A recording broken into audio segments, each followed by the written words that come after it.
Hello guys, कैसे हो आप सब। गाइस, आज की वीडियो के अंदर मैं आपको एसएससी सीजीएल प्री 2022 में जो मैथ्स के अच्छे क्वेश्चन पूछे गए थे उसका पार्ट 8 कराने वाला हूँ। और इसके अंदर हम लोग बाकी के क्वेश्चंस को डिस्कस कर देंगे और ये सीरीज आपकी कंप्लीट हो जाएगी। ठीक है। अब इसकी जो सॉल्व्ड पीडीएफ है वो आपको टेलीग्राम चैनल पर मिल जाएगी। आप लोग टेलीग्राम चैनल को ज्वाइन कर सकते हो। तो आज का पहला क्वेश्चन यानी कि क्वेश्चन नंबर 106 आपके सामने ये रहा। ये है आपके सामने आज का पहला सवाल। आप लोग इस क्वेश्चन को ट्राई करिए। क्या गिवन है क्वेश्चन में आपको। ये क्वेश्चन काफी अच्छा है। A person deposited rupees 15,600 in a fix deposit eight 10% per annum simple interest. After every second year he adds his interest to the principal. The interest at the end of 4 years is what? तो आप लोग बहुत ध्यान से इस question को समझना। देखो, सबसे पहले क्या हुआ, मेरे पास थे यहाँ पर इस पॉइंट ऑफ टाइम पर 15,600 रुपये।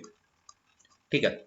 अब नेक्स्ट 2 ईयर्स के लिए कोई प्रिंसिपल में चेंज नहीं हुआ। इंटरेस्ट हमको कितना मिला, 10%, 10% यानी कि 20% यहाँ पर हमको इंटरेस्ट मिला। तो पहले 2 सालों में हमको इंटरेस्ट कितना मिल गया, तो आपने बोला 20% इस वैल्यू का, जो कि कितना हो जाएगा, सिंपली 2 × 1560। 156 का डबल कितना होता है, तो आपने बोला 312। तो आपके पास ये आ गया 3120। इतना इंटरेस्ट हमको मिला। ठीक है, ये चीज एकदम ठीक है। पर अब क्या हो रहा है, अब आप ये देखो, ये जो नेक्स्ट 2 ईयर्स हमारे पास होंगे, ये 3 ईयर और ये 4 ईयर, इस टाइम पीरियड में कितना इंटरेस्ट मिलेगा, ये हमको कैसे पता चलेगा। आप देखो यहाँ पर प्रिंसिपल चेंज हो गया, क्योंकि जो इंटरेस्ट था वो हमने इसमें ऐड कर दिया। यानी कि ये जो हिस्सा था इस पर 3120 तो मिलेगा ही मिलेगा। इसके साथ साथ जो ये वाला हिस्सा है इसका भी मुझे अब लेना है कितना, 20%, क्योंकि 2 साल यहाँ पर है। तो इसका 20% कितना होगा ये आप मुझे बताओ। 312 इंटू 2 यानी कि 624। ठीक है। तो ये वैल्यू, ये वाली वैल्यू और ये वाली वैल्यू मुझे ऐड करनी है, वो है मेरा करेक्ट आंसर। या इसको आप लोग ऐड कर लो, आपके सामने आंसर आ जाएगा। जो यहाँ पर आपको गिवन है 6864, ये है आपका करेक्ट आंसर। मुझे उम्मीद है कि ये सॉल्यूशन आपको अच्छा लगा होगा। अगला क्वेश्चन आपके सामने ये रहा। इस क्वेश्चन में आपको क्या गिवन है कि 2 sin theta plus 2 sin² theta बराबर है 2 के। तो यहाँ से आप ये कह सकते हो कि जो साइन थीटा है प्लस sin² थीटा है वो 1 के बराबर है। और ये तो आपको पहले से ही पता है कि अगर ये चीज 1 के बराबर होती है तो उस वाले केस में जो cos² theta plus cos⁴ theta होता है वो भी 1 होता है। और अगर ऐसा है तो आप ये देख लो कि ये चीज क्या है, ये चीज एक्चुअल में यही तो है, 2 times cos² theta plus cos⁴ theta. तो इसका आंसर कितना हो गया, 2 × 1 यानी कि 2। अगला क्वेश्चन आपके सामने ये रहा। हाँ, ये क्वेश्चन काफी अच्छा है, इसको आप लोग ट्राई करो। Alpha and beta are the roots of the equation 6x² plus 13x+7। आपको बताना है ऐसी इक्वेशन जिसके रूट्स हैं alpha square comma beta square. तो देखो, यहां से आप क्या बता सकते हो, कि जो अल्फा प्लस बीटा होगा वो कितना होगा, -b/a, यानी कि -13 डिवाइडेड बाई 6। अल्फा बीटा क्या होगा, तो आपने बोला यार कि c/a, यानी कि 7/6। अब आप ये बताओ कि ये जो रूट्स वाली इक्वेशन होगी वो क्या होगी। इसको मैं लिख सकता हूँ x² माइनस जो समेशन होगा of the roots into x plus जो भी प्रोडक्ट होगा। ये एकदम बेसिक चीज है जो मैं आपको बता रहा हूँ। ठीक है। अब आप इन वैल्यूज को यहाँ पर डाल दो। तो x² माइनस इसका समेशन क्या हुआ, alpha square plus beta square. ठीक है। समेशन ऑफ रूट्स क्या हुआ, अगर रूट्स अल्फा स्क्वायर और बीटा स्क्वायर है तो वो हुआ alpha square plus beta square. ठीक है। इंटू एक्स प्लस का प्रोडक्ट जो कि सिंपली है alpha square beta square. Right.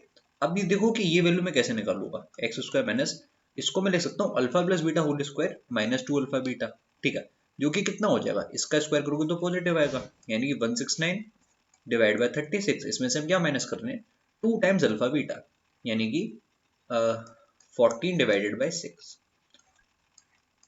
Plus alpha square beta square कितना होगा, 7/6 का होल स्क्वायर, यानी कि 49 डिवाइड बाई 36। अब इसको सिंप्लीफाई कर लो और इसमें कुछ भी नहीं है। x² माइनस ये देखो कितना आ रहा है, 14 6 या 84, 84 आप हटा रहे हो 169 में से, आपके पास बचेगा 85। ठीक है। डिवाइडेड में यहाँ पर आया 36 x और यहाँ पर है प्लस का 49। 36 को आप वहां ले सकते हो तो आपके पास क्या आ जाएगा, 36x² माइनस 85x प्लस का 49 ये बराबर है 0 के। ये है आपका करेक्ट आंसर, ठीक है। और मुझे उम्मीद है कि सॉल्यूशन आपको समझ में आया होगा। अगला क्वेश्चन ये है आपके सामने, और ये सवाल मुझे, जितने भी क्वेश्चंस थे प्रॉफिट लॉस के, उन सभी में सबसे अच्छा क्वेश्चन मुझे ये लगा, ठीक है। ये क्वेश्चन उन सभी में सबसे अच्छा है। इसको करने में सच में आपको समय लग सकता है एग्जाम के अंदर। क्वेश्चन को समझना ही अपने आप में बहुत बड़ी बात है। क्या गिवन है क्वेश्चन में, आपको प्रॉपर मेंस लेवल का ये क्वेश्चन है। Raghav went to a shopping mall to purchase clothes. He had two coupons with him, but only one can be used on a single day. तो उसके पास दो कूपन है, उन दो में से आप किसी एक को ही वो यूज कर सकता है, क्या दोनों को यूज नहीं कर सकता। Using the first coupon, total discount of 30% could be obtained on the total amount. तो पहला जो कूपन है वो तो एकदम सिंपल है कि ओवरऑल जो भी होगा उसका हम 30% डायरेक्ट डाउन कर देंगे प्राइस, ठीक है। सेकंड कूपन में कुछ कंडीशंस चेंज है। You will get 80% of on the price of the costliest shirt. तो जो सेकंड कूपन है उसमें क्या ऑफर है, जो भी सबसे महंगी चीज है उसका हम लोग 80% कम कर रहे हैं, ठीक है। और बाकी जो आइटम है उस पर हमने कुछ भी चेंज नहीं करा है। एटलीस्ट अगर वो 3 शर्ट खरीद रहा है तो ही ये ऑफर लगेगा। तो अब आपको बताना है what is the price at which Raghav can purchase 3 shirts at a minimum price.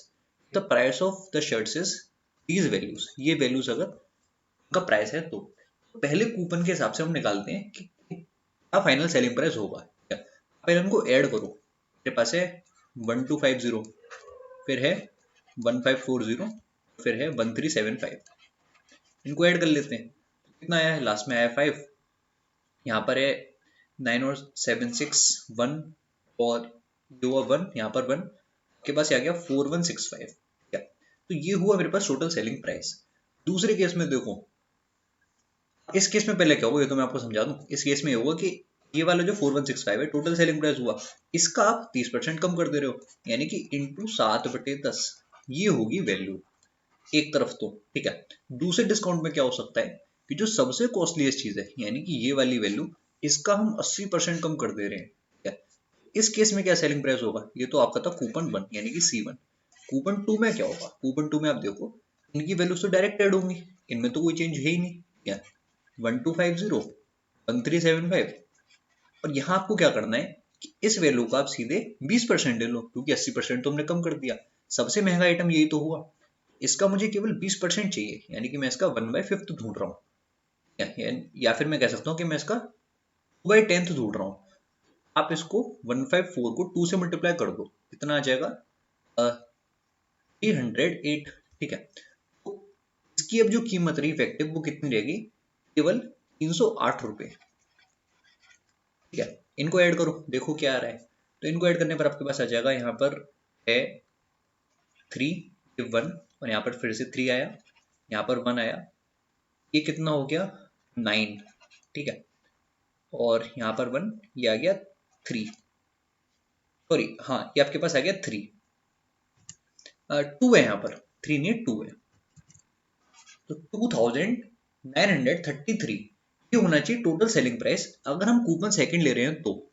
अब मैं पता करता हूँ यहाँ पर क्या सेलिंग प्राइस है, ठीक है। तो अगर आप ध्यान से देखोगे ना ये चीज ऑप्शन में भी है, जल्दबाजी में आपको इसे टिक नहीं करना है, ठीक है। आपको पहले ये देखना है कि क्या कूपन 1 लगाने से हमको वही सारी चीजें कम कॉस्ट में मिल पा रही हैं। तो आप निकालो इसको, आपको कैलकुलेशन करनी पड़ेगी इस क्वेश्चन में। मल्टीप्लाई करके देखो, 416.5 इंटू 7 आपके पास आ जाएगा 2915.5, ठीक है। कूपन 1 से जो इफेक्टिवली चीज पड़ रही है वो पड़ रही है 2915.5 की, और कूपन 2 लगा कर वही चीज पड़ रही है 2933 की। तो आपको सबसे सस्ता बताना है, सबसे सस्ता कौन सा होगा कूपन 1 से, ठीक है। मुझे उम्मीद है कि ये क्वेश्चन आपको समझ में आया होगा। बहुत ही अच्छा ये क्वेश्चन है, आप लोग चाहो तो उसका स्क्रीनशॉट भी ले सकते हो। अगला सवाल ये है आपके सामने, इसमें तो कुछ खास है नहीं, कैसे करोगे इस क्वेश्चन को। फिर यहाँ पर आपको दिख रहा है कि जो x plus y plus z है वो 0 है, और जब भी x plus y plus z 0 होता है तो आप ये कह सकते हो कि जो x cube plus y cube plus z cube होगा वो 3xyz होगा। तो यहाँ से आप इस क्वेश्चन को डायरेक्ट कर सकते हो। तो 3xyz कितना हो जाएगा, 3 टाइम्स 12 इंटू -2 इंटू -10। देख लो कि ये कितना हुआ, ये हो गया आपका 12 इंटू 6 कितना होता है 72, और 72 इंटू 10, ठीक है। तो आपका ये 720 हुआ। वहां पर 360 के मैंने गलत स्टेटमेंट है, इसको सिंप्लीफाई कैसे करोगे? x प्लस वाई गिवन है 48 है, 4x वाई आपको गिवन है कि उतना है 128। ठीक है, तो इसको मैं क्या लिख सकता हूँ यार कि अगर मैं इसमें प्लस का, या फिर अगर ऐसे हम लोग समझें कि x square plus y square क्या होगा, तो अब बस वो बताओ। एक्स प्लस वाई का होल स्क्वायर माइनस उसमें कर देंगे हम लोग 2xy। ठीक है, यानी कि 48 square minus 2 times x y की वैल्यू कितनी हुई 32। ठीक है, ये वैल्यू किसकी आ रही है? X square plus y square की। आपको यहाँ पर गिवन है 4 times x square plus y square, तो आप इसको इंटू 4 कर रहे हो, ये इसकी वैल्यू होगी इंटू 4 करने पर। अब इसको सिंप्लीफाई कर सकते हो आप लोग चाहो तो, जैसे आप इसमें से 16 को बाहर ले सकते हो, 16 इंटू 4 यहाँ पर आया, अंदर क्या बचा? अंदर आपके पास बचा एक 48। ठीक है, और एक बच गया 3, और यहाँ पर क्योंकि आपने 16 लिया था तो 2 इंटू 2 यानी कि 4 यहाँ पर आएगा। ठीक है, अभी देख लो कि ये कितनी वैल्यू आ रही है, 64 इंटू यहाँ पर आपके पास है 144 माइनस 4 यानी कि 140। इसको मैं मल्टीप्लाई करके देख लेता हूँ कि हमारे पास कितना आ रहा है, 64 इंटू 140, तो ये आपके पास आ रहा है 8960। ठीक है, 8960 ये आएगा, और वहां पर जो चीज गिवन थी वो उसकी आधी थी, तो ये भी गलत है। ठीक है, आइदर वन नो टू, दोनों में से कोई भी सही नहीं है। अगला सवाल आपके सामने ये रहा, क्वेश्चन को ट्राई करो। Hour hand moves to 4 hours and has a length of 6 centimetre, find the area rounded off two decimal places of the sector covered with hour hand. तो कल भी ऐसा हमने ऐसा क्वेश्चन करा था, और उसमें मैंने क्वेश्चन करा था उसमें क्या था, मिनट हैंड था, यहाँ पर आपको आवर हैंड गिवन है। ठीक है, आप ऐसे समझो कि 4 घंटे में कितनी मूवमेंट हुई। आपको पता है कि 1 घंटे में जो मूवमेंट होती है वो 30 डिग्री की होती है। ठीक है, आवर हैंड जो होता है, इसे बनाते हैं इसको, जो यहाँ पर आवर हैंड होता है वो 1 घंटे में 30 डिग्री मूव कर लेता है, 30 डिग्री। 4 आवर्स में हम कह सकते हैं कि 120 डिग्री का मूवमेंट हो गया। तो इतना पोर्शन पूरे सर्कल का कवर कर लिया। ठीक है, पूरे सर्कल का क्या एरिया होता? पूरे सर्कल का एरिया आपका होता पाई आर स्क्वायर। ठीक है, यानी कि 22/7 इंटू आर स्क्वायर। रेडियस आपको 6 गिवन है, 6 इंटू 6। सिंप्लीफाई करके देखो कितना आ रहा है, ये तो आपका 1/3 हो गया, 3 से इसको काट दो, यहाँ पर 2 हो गया, तो 22 इंटू 12/7 ये चीज आ रही है कितनी? 22 इंटू 12 कितना हो जाएगा? 220, और 44 यानी कि 264। इसको डिवाइड कर रहे हो 7 से, करेक्ट आंसर आपका आ गया 37.71। 37.71 डेसिमल में वैल्यू आपको बतानी थी। अगला सवाल आपके सामने ये रहा, मेरे हिसाब से रॉन्ग क्वेश्चन है, आप लोग एक बार कंफर्म कर देना, क्योंकि मैंने उसको ट्राई करा था, इसका आंसर नहीं आया था, और अभी 2-3 लोगों ने मुझे क्वेश्चन भेजा था, पूछा था कि ये इसका आंसर नहीं आ रहा है, तो मेरे हिसाब से ये क्वेश्चन गलत है। अगर ये सही हो तो आप मेरे को कमेंट बॉक्स में बता देना, फिर मैं नेक्स्ट किसी वीडियो में आपको इस क्वेश्चन को करवा दूंगा। ठीक है, अगला सवाल आपके सामने ये रहा। हाँ, ये क्वेश्चन काफी अच्छा है, आप लोग इस क्वेश्चन को समझो। A 4-digit pin say ABCD a lock has different non-zero digits. The digits satisfy B बराबर 2A, C बराबर 2B, D बराबर 2C. A pin is divisible by what? तो देखो यार, हमारे पास एक 4-digit पिन है ABCD, ठीक है, और ये रिलेशन फॉलो होना चाहिए, B बराबर 2A, C बराबर 2B, D बराबर 2C। सबसे पहली चीज मैं आपसे ये जानना चाहता हूँ, अगर मैं इस क्वेश्चन में अपने मन से कोई भी वैल्यू ले लूं तो आंसर आना चाहिए, बिल्कुल आना चाहिए। जैसे अगर मैं यहाँ पर c बराबर 1 लेता हूँ, c बराबर 1 नहीं, यहाँ पर a इधर है ना, तो a बराबर आप पहले 1 ले लो, b कितना आएगा? b आपका 2 आया, क्योंकि b बराबर 2 है। c बराबर कितना आया? 2 टाइम्स b ना, यानी कि 4, और d कितना आ गया? 2 टाइम्स c यानी कि 8। अब ये नंबर देखोगे क्या बना, ABCD यानी कि 1 2 4 8, ये आपका नंबर बना। ठीक है, 2 से तो कट ही रहा है, वो तो सबको पता है। ये 3 से कट रहा है, बिल्कुल कट रहा है। क्या अब 2 और 3 तो सभी ऑप्शन में थे, इनके अलावा क्या ये 5 से कट रहा है? बिल्कुल भी नहीं कट रहा। 7 से चेक कर लो, 7 से चेक करोगे तो 5 54 49 58 बिल्कुल भी नहीं, 7 से भी नहीं कट रहा। 13 से चेक कर सकते हो डायरेक्टली, डिफरेंस 1 और 4 5, 10, बिल्कुल भी नहीं। 13 से चेक कर लेते हैं। 13 इंटू 9 आपका होता 117, बच जाता 778, बिल्कुल 13 से कट जाता। तुरंत आप इस क्वेश्चन को कर सकते थे अपने मन से कोई भी वैल्यू डालकर। क्या अगला सवाल आपके सामने ये रहा। ये क्वेश्चन अच्छा है काफी। कैसे करोगे आप लोग इस क्वेश्चन को? तो देखो यार क्वेश्चन में गिवन क्या है। गिवन आपको ये कि जो 1040 है वो अल्फा के बराबर है और इस एक्सप्रेशन को आपको अल्फा के टर्म्स में लाना है। तो ये जो सारे टर्म्स है मैं उनको अल्फा के टर्म्स में लाने की कोशिश करूंगा। जैसे 10 320 जो है उसको मैं क्या लिख सकता हूँ, आपको पता है कि ये है आपका 10 360 माइनस 40, है ना। और ये क्या बन जाता है 10 360 माइनस 40, आप कह सकते हो कि माइनस 1030 है, माइनस 1040 है ना। यानी कि ये जो वैल्यू आपकी है ये माइनस अल्फा है, ये कह रहा हूं मैं। अब 10 310 को कैसे लिखोगे, असली चैलेंज वही है। इसको आप लिखोगे 10 360 माइनस 50, यानी कि ये जो वैल्यू है ये माइनस 1050 है। पर जो माइनस 1050 होगा आप कह सकते हो कि माइनस का कॉट 40 होगा, ठीक है। वो अगेन इसका रेसिप्रोकल हो गया, यानी कि ये आपका है माइनस 1/अल्फा। ठीक कह रहा हूँ, क्योंकि ये आपका कितना हो गया माइनस का कॉट 40, और जो कि आपका होगा माइनस 1/अल्फा, क्योंकि 10 अल्फा 1040 जो वो अल्फा है, राइट। मुझे उम्मीद है कि ये स्टेप आपको समझ में आया। अगर ये स्टेप आपको समझ में आ गया तो इस क्वेश्चन में कुछ भी नहीं बचा है। 10 320 की वैल्यू कितनी, माइनस अल्फा। 10 310 की वैल्यू माइनस 1/अल्फा। आप इसको डिवाइड किससे कर रहे हो, 1 प्लस इनके प्रोडक्ट से, माइनस माइनस प्लस हो जाएगा। कितना हो जाएगा 1 + 1 यानी कि 2, ठीक है। यानी कि इधर आपके पास आ गया 1/अल्फा माइनस अल्फा डिवाइडेड बाई 2। ये हो जाएगा 1 minus alpha square divided by 2 alpha. तो कुछ क्वेश्चन देख रहा हूँ कि ट्रिग्नोमेट्री कैसे आए हैं, जो देखने में तो टफ हैं। ये जैसे ये क्वेश्चन अगर आप पहली बार देखोगे आपको टफ लगेगा, आप कंफ्यूज हो जाओगे कि हमको यहाँ पर कौन सा फॉर्मूला लगाना है। पर अगर आपको बेसिक फॉर्मूला पता है, केवल बेसिक फॉर्मूला अगर आपको पता है, तो इन क्वेश्चंस को आप तुरंत टैकल कर सकते हो, ठीक है। ऐसा फ्यूचर में भी होगा कि ये क्वेश्चन जरूर आएंगे, क्योंकि बेसिक फॉर्मूले पर बेस्ड होंगे। Sine C plus sine D, cos C plus cos D, क्या इस तरीके के जो बेसिक फॉर्म्स हैं, क्या अगर आपको वही फॉर्मूले अच्छे से पता है तो उन्हीं को घुमा फिरा के क्वेश्चन आपके बनाए जाएंगे। जैसे इस क्वेश्चन में क्या है, अल्फा डालकर कंफ्यूज करने के लिए ऑप्शन को अल्फा के टर्म्स में रख दिया गया है, ठीक है। अगला सवाल आपके सामने ये रहा। इस तरह का क्वेश्चन हमने कल भी करा था, वहां भी मैंने आपको समझाया था। देखो जल्दी कैसे करने हैं मैं आपको बता देता हूँ। आर स्क्वायर प्लस 13 स्क्वायर इसके बराबर हुआ 13 आर के, ठीक है। आप इसको इधर ले आओ तो क्या हो जाएगा r square plus 13 square minus 13 r, ये आपका 0 के बराबर है, ठीक है। तो आप इसको मल्टीप्लाई करो आर प्लस 13 से, यहाँ पर भी मल्टीप्लाई करोगे आर प्लस 13 से। ये जो चीज लिखी है ये बेसिकली क्या है, लेफ्ट हैंड साइड में ये है आपका आर क्यूब प्लस 13 क्यूब, उसी का फॉर्मूला तो है। तो इधर ये 0 है तो आर क्यूब कितना आ गया माइनस का 13 क्यूब। ये है आपका करेक्ट आंसर, ठीक है। अगला क्वेश्चन आपके सामने ये रहा। इस क्वेश्चन को पहले पढ़ो, क्या गिवन है इसमें आपको।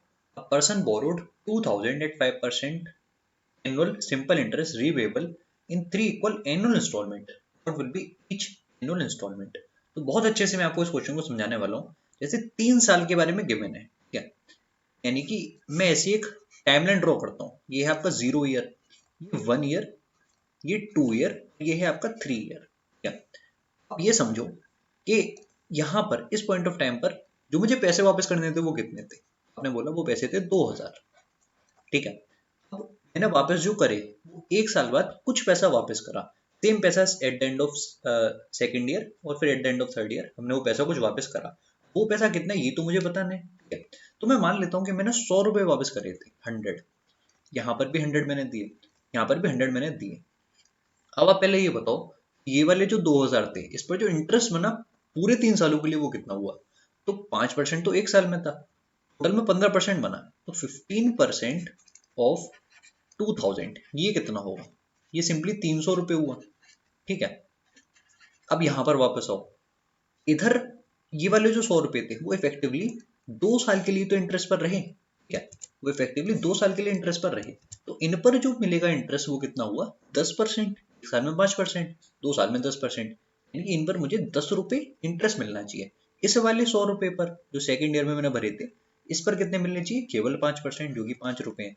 आखिरी वाले पर तो कुछ भी नहीं मिलना चाहिए। तो इफेक्टिवली मैंने कितने पैसे वापस कर दिए, तो आपने बोला यार 100 100 100 300 और 15, 315, तो क्वेश्चन के हिसाब से जो 315 है वो किसके इक्वल है? 315 जो है इसी के इक्वल तो है जो आपने टोटल वापस करा, 2000 तो करा ही करा, तो 300 रुपये आपने इंटरेस्ट भी भरा, ठीक है, यानी कि वो है 2300 रुपीज। यहाँ से वन की वैल्यू आपको निकालनी है, वन की क्या, आपको 100 की वैल्यू निकालनी है।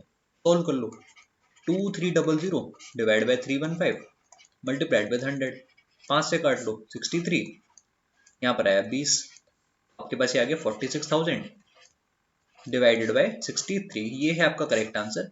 उसको डिवाइड करोगे 730 टाइम्स से कट जाएगा, ठीक है, कुछ डेसिमल में रह जाएगा, वो आपका फ्रैक्शन इधर बन गया, राइट। ये है आपका करेक्ट आंसर। वैसे भी आप देख सकते थे 7 6 या 42, उससे थोड़ी सी ज्यादा, वैसे भी आप इसको कर सकते थे, राइट। तो मुझे मेरे के सॉल्यूशन आपको समझ में आया होगा। अगला सवाल आपके सामने ये रहा। इस तरह के क्वेश्चन तो बहुत सारे हम लोग इस वीडियो में कर ही चुके हैं पिछले पार्ट्स के अंदर। इसके लिए क्या करना होता है, तो आपको रटी क्या होगा कि ये 100 से लेकर 21 तक का समेशन है। आप बताओगे 100 से लेकर 21 तक कितने टर्म्स होते हैं? तो यार आपने बोला 80 टर्म्स होते हैं, ठीक है, तो n/2 इंटू ए प्लस एल यानी कि 121, तो ये कितना आना चाहिए, आपका आना चाहिए 40 इंटू 121, और बिल्कुल ये आपका है 4840 है, ऐसा वहां पर गिवन है, तो ये स्टेटमेंट तो करेक्ट है। यहाँ पर क्या प्रॉब्लम है, ये क्यों रॉन्ग है? यार देखो, मुझे यहाँ पर क्या चाहिए, एक ए प्लस वन चाहिए, वो जो कि है, इसको मल्टीप्लाई करने पर क्या आएगा, के स्क्वायर माइनस वन के स्क्वायर, इसको इससे मल्टीप्लाई करा तो आया के पावर 4 माइनस वन के पावर 4, उसको इससे मल्टीप्लाई करा तो आया पावर 8 माइनस वन, अच्छा इसको हमने अगर इससे मल्टीप्लाई करा तो क्या आया, के पावर 8 माइनस वन के पावर 8, और उसके बाद फिर ये जो टर्म है इसका कोई यूज ही नहीं रहा, ठीक है। अगर मैं ऑल्टरनेटिवली चलूं, अगर मैं इन दोनों को ही पहले मल्टीप्लाई कर लूं तो मुझे मिलेगा के पावर 8 माइनस वन के पावर 8, बिल्कुल। मैं एक बार इसको इस चीज को क्रॉस चेक कर रहा हूँ ताकि मैं श्योर हूँ, और अगर मैं इसको और इसको मल्टीप्लाई कर रहा हूँ, इसको और इस वाले को, तो मुझे मिला के स्क्वायर माइनस वन के स्क्वायर, उसको इससे मल्टीप्लाई करो तो कितना मिला, के पावर 4 माइनस वन के पावर 4। इन दोनों को मल्टीप्लाई करने से ये तो मिल ही नहीं सकता, इन दोनों को मल्टीप्लाई करा तो ये नहीं मिलेगा, ठीक है, इसीलिए ये रॉन्ग है। अगला सवाल, ओनली वन इज करेक्ट, ठीक है। अगला सवाल आपके सामने ये रहा, मिक्सचर एलिगेशन का क्वेश्चन है, करो इस क्वेश्चन को। P and Q are two alloys of aluminum and copper. The ratios of aluminum and copper in P and Q are 5:11 and 3:5 respectively. If a third alloy is formed by mixing alloys P and Q in the ratio 5:3, then aluminum is what percentage of the copper in the third alloy? तो अच्छा खासा question ये है, calculation इसमें बनने वाली है, यहाँ तक मुझे समझ में आ रहा है। तो देखो यार कैसे करेंगे हम लोग इस सवाल को, तो पहले मैं यहाँ पर लिखता हूँ P, यहाँ पर मैं लिखता हूँ Q। तो अगर मेरे पास P का एक हिस्सा है, मेरे पास जो Q है उसके 3 हिस्से हैं, ठीक है। अब आप ये बताओ कि जो P था उसमें जो एल्यूमिनियम था वो कितना रेशियो में था, बस ये जानना चाहता हूँ कि कितने रेशियो में था, ठीक है। एल्यूमिनियम कॉपर का रेशियो इसमें था कितना था, 5:11, राइट। मैं कह सकता हूँ कि एल्यूमिनियम का जो फ्रैक्शन हुआ वो 5/16 हुआ, बिल्कुल हुआ, ठीक है। और दूसरे वाले में कितना हुआ, 3/8 हुआ, ऐसा मुझे दिख रहा है। 3:5 का रेशियो है तो एल्यूमिनियम का कितना हुआ, 3:8, ठीक है। अब मैं निकालना चाहता हूँ कि कंबाइंड में एल्यूमिनियम का क्या हिस्सा है, ठीक है। तो कैसे निकालोगे, सिंपल सी बात है यार, आप इसको मल्टीप्लाई कर लो और डिवाइड कर दो 4 से, यहाँ पर आपके पास है 5/16, और यहाँ पर है 3 टाइम्स 3/8 यानी कि 9/8, इसको हम डिवाइड कर रहे हैं एक और यानी कि 4 से। अब ये कितना हो जाएगा, 5 और 18 हुआ 23, तो 23 डिवाइडेड बाई 16 इंटू 4 यानी कि 64। इस चीज से आप लोग क्या समझे कि अगर 23 पार्ट है एल्यूमिनियम का तो जो ये है वो टोटल है, ठीक है। तो जो कॉपर होगा वो कितना हुआ, 64 माइनस 23, 64 माइनस 23, ठीक है, यानी कि 41 हिस्सा, 41 हिस्सा किसका, वो कॉपर का। आपको पता नहीं कि ये जो 23 था इसका कितना परसेंट है, 23 डिवाइडेड बाई 41 इंटू 100, ये होगा करेक्ट आंसर, ठीक है। सिंप्लीफाई करके देख लो एक बार, 2300 डिवाइडेड बाय 41, तो बिल्कुल 56% आपका करेक्ट आंसर आ भी रहा है, राइट। अच्छा क्वेश्चन है काफी। अगला सवाल आपके सामने ये रहा, इस क्वेश्चन को समझो। इसमें तो कुछ खास है ही नहीं वैसे यार, आप लोगों को इसमें क्या करना है मैं स्टेप आपको बता देता हूँ। आप इस वाली 2 को यहाँ पर ले आओ, तो क्या बन जाएगा, x माइनस 2 किसके बराबर है, बराबर है 2 की पावर 2/3 माइनस 2 की पावर 1/3। ठीक है, क्यूब कर दो तो यहाँ पर आया x³ -8 minus 3 times 2x into x minus 2, यही तो आएगा, ये भी माइनस बी, ये किसके बराबर है, इसका क्यूब कर लो। यहाँ पर क्या आया, यहाँ पर मेरे पास आया a³ प्लस b³। अब जब यहाँ पर आप क्यूब करोगे राइट हैंड साइड में तब क्या होगा, a³ माइनस b³ यानी कि 2² जो कि हुआ 4 माइनस इसका क्यूब हुआ 2, ठीक है, और माइनस 3 टाइम्स इनका प्रोडक्ट, प्रोडक्ट क्या होगा 2 पावर 2/3 इंटू 2 पावर 1/3, ऐड होकर आ जाएगा केवल 2। ठीक है, और यहाँ पर अगेन इसका डिफरेंस है यही टर्म, इसको मैं लिख सकता हूँ x माइनस 2, इसको सिंप्लीफाई करो, यहाँ पर x³ -8 माइनस 6x², और यहाँ पर है प्लस का 12x, ये किसके बराबर है 2 minus 6x and here we have plus 12। ठीक है, तो अब इस टर्म्स को आप इधर ले आओ, जितनी भी टर्म आपको चाहिए, x³ माइनस 6x², ये इधर आके हो जाएगा प्लस 18x, 12 और 6 18। अब ये किसके बराबर है, तो यहाँ पर आपके पास था 2 और 12 यानी कि 14, और यहाँ से आपके पास ये आ गया 8। ठीक है, प्लस का 8, ये है आपका 22, करेक्ट आंसर। अगला क्वेश्चन ये रहा आपके सामने, तो इस सवाल को कुछ गिवन कुछ खास नहीं है इस क्वेश्चन में। देखो cos पाई माइनस ए कितना हो जाएगा, माइनस cos ए, बेसिक फॉर्मूला बस आपको पता होना चाहिए। अब देखो cot पाई/2 प्लस ए, ये आपका होता है -10a इंटू कॉस माइनस ए होता है सिंपली cos ए, ठीक है, डिवाइडेड बाय 10 पाई प्लस ए, जो कि आपका हो जाएगा 10a मल्टीप्लाइड विथ, ये वैल्यू कितनी होगी, ये आपका हो जाएगा 3 पाई/2, यानी कि हम लोग कहाँ पर हैं, थर्ड क्वाड्रेंट की आगे चले गए। ठीक है, तो ये आपका होगा माइनस का cot A multiplied with sine 2 pi minus A, again ये आपका होगा माइनस साइन ए। ठीक है, काटापिटी में चाह दो, माइनस माइनस इधर से कट गया, ये इधर से कट गया, और 10a से 10a कट गया, और कुछ कट रहा है, यहाँ पर है cos² ए डिवाइडेड बाय, इधर आपका होगा सिंपली cos ए, ये आपका आ गया cos ए, करेक्ट आंसर। अगला सवाल आपके सामने ये रहा, ध्यान से देखो इस क्वेश्चन को, काफी अच्छा लग रहा है ये देखने में। देखो फिगर इसमें काफी कॉम्प्लिकेटेड सा है, गिवन क्या है हमको, find the area of the shaded portion of an equilateral triangle with side 6 unit. Circle जो यहाँ पर गिवन है उसका रेडियस है 1 सेंटीमीटर और ये एकदम मिड पॉइंट में इसका सेंटर। ठीक है, बेसिकली आपको करना क्या है कि ये जो शेप है, मैं ट्रायंगल बना देता हूँ AOB, ये आपका O है, सेंटर O और ये B, तो आपको क्या करना है कि जो एरिया है AOB का, उसमें से माइनस करना है सर्किल का एक क्वाड्रेंट, उसका एरिया। एरिया ऑफ AOB क्या होगा, सबसे पहले तो आप यही बताओ। जैसे आपको पता है कि अगर साइड 6 है, इतना हिस्सा जो BO का हुआ वो, फिर साइड 6 है तो डायरेक्ट फॉर्मूला लगाओ ना, इतना क्या सोचना, √3/4 इंटू साइड स्क्वायर यानी कि 36। अब क्योंकि आधा ट्राइंगल है मुझे इसका 1/2 लेना पड़ेगा, सही कह रहा हूँ मैं, इसमें से क्वाड्रेंट का एरिया माइनस कर दो, क्वाड्रेंट का एरिया कैसे निकालोगे, r² डिवाइड बाय 4, रेडियस कितना है 1, तो 1 इंटू 1 डिवाइड आप लोग इसको कर लो 4 से। अब इसको सिंप्लीफाई कर लो और उस क्वेश्चन में कुछ भी नहीं बचा, ये आपका आ गया 9, तो आपके पास है 9√3 डिवाइड बाई 2 माइनस, इसको ब्रेक कर लो, यहाँ पर रह जाएगा 2, यहाँ पर आ गया 11, तो 11/7 इंटू 2, तो 1/2 आपने कॉमन ले लिया, अंदर आपका आ गया 9√3 और यहाँ पर है माइनस का 11/7 जो कि है करेक्ट आंसर। ठीक है, अच्छा क्वेश्चन था काफी।